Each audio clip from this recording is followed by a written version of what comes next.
Hi everyone, welcome back.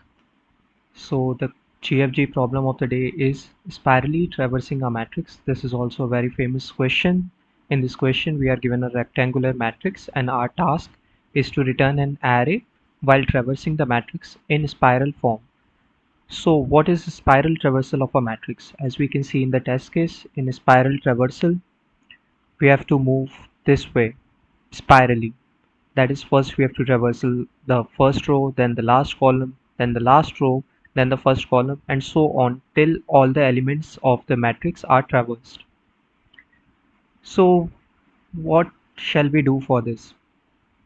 As I have explained just now, in this traversal we can see that we have to move in 4 directions. So for that we need 4 loops, and we have to do this till all the elements are traversed. So that is the outer loop. So moving to the solution part, how shall we do this? We have taken m and n, that are the dimensions of the matrix, and our array list L, that is to store the answer, the traversal. And another thing we need is the first row and the last row variable, and the first column and the last column variable that are to be traversed, to keep a track record that which column and row we have to traverse until where. So we have taken those 4 variables that will r will initially be 0, column will initially be 0, last row will be m minus 1, last column will be n minus 1, and our initial outer for loop will be till all the elements are traversed. We will keep on repeating these 4 loops. So we have started I from 0 and it will keep on doing till all the elements are traversed, that is I is less than m cross n. And now what we have to do? Inside this loop, first we have to traverse first row. So in first row, our first row will remain the same and columns will keep on changing. So our J loop will move from first column to the last column. And we have to check the bound that I should always be less than this size.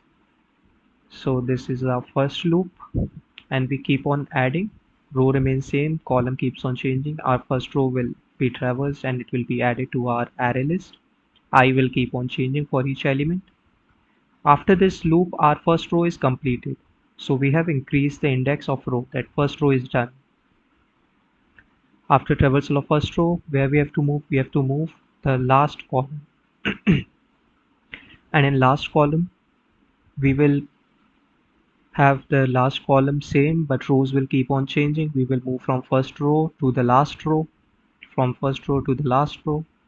So our J moves from R till last row. And we will keep on adding.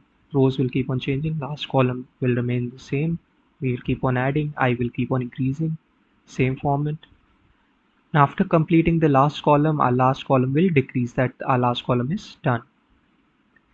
After that, we have to complete the last row traversal.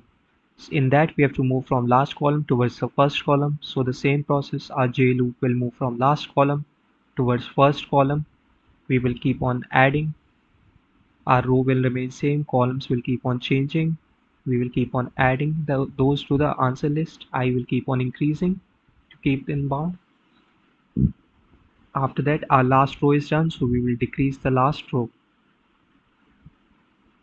And the last loop is from the last row to first row for the first column. So we move from last row towards the first row and keep on adding all those rows. Column remains same. So our first column is also added. And after this is done, we increase the first column. That first column is done.